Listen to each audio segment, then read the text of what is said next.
Hi guys, welcome back to my channel. ഇന്ന് ഞങ്ങൾ ഒരു റിഫ്രഷിങ് ഡ്രിങ്കാണ് ഉണ്ടാക്കുന്നത്. അപ്പോൾ അതിന് വളരെ ചെറിയ സാധനങ്ങൾ വെച്ചിട്ട് ഉണ്ടാക്കാൻ പറ്റുന്നതാണ്. ഗ്രേപ്സ്, ഒരു ലെമൺ വേണം, പിന്നെ സോഡ. പിന്നെ ഞാനിതിൽ ഷുഗറൊന്നും ആഡ് ചെയ്യുന്നില്ല, കാരണം ഗ്രേപ്സ് ഓൾറെഡി സ്വീറ്റ് ഉള്ളതുകൊണ്ട് ഞാൻ ഷുഗർ ആഡ് ചെയ്തിട്ടില്ല. ഇപ്പം നിങ്ങൾക്കത് ആവശ്യമുണ്ടെങ്കിൽ യു ക്യാൻ ഡു ദാറ്റ്.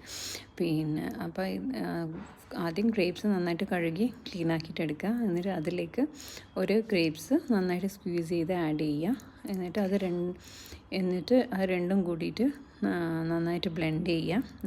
ഒരു മിക്സിൻ്റെ ജാറിൽ നന്നായിട്ട് ബ്ലെൻഡ് ചെയ്തെടുക്കുക. എന്നിട്ട് അത് നല്ലോണം സ്ട്രെയിൻ ചെയ്തിട്ട്, കാരണം വെച്ചാൽ അതിങ്ങനെ തരുതരുള്ള അങ്ങനെയല്ല, ഹെൽത്തി ആയിട്ട് വിചാരിക്കുന്നതെങ്കിൽ അങ്ങനെ യൂസ് ചെയ്യുക. അത് അല്ലെങ്കിൽ സ്ട്രെയിൻ ചെയ്യുക. നന്നായിട്ട് സ്ട്രെയിൻ ചെയ്തിട്ട് പിന്നെ ഇതിൽ ഞാനിപ്പോൾ സോഡ ആഡ് ചെയ്തിട്ടില്ല, ജസ്റ്റ് ഗ്രേപ്സും ലെമണും മാത്രമാണ് മിക്സിയിൽ ഗ്രൈൻഡ് ചെയ്തിട്ടുള്ളത്. എന്നിട്ട് ലാസ്റ്റ് കുറച്ച് ജ്യൂസ് ഒരു ഗ്ലാസ്സിലേക്ക് ആദ്യം വയ്ക്കുക. എന്നിട്ട് ഭയങ്കര കോൺസെൻട്രേറ്റഡ് ആയതുകൊണ്ട് ലേശം ഒഴിച്ചാൽ മതി, ബാക്കി സോഡ ഫില്ല് ചെയ്ത് കൊടുത്താൽ മതി. It's really nice. Just have A try. Thank you for watching.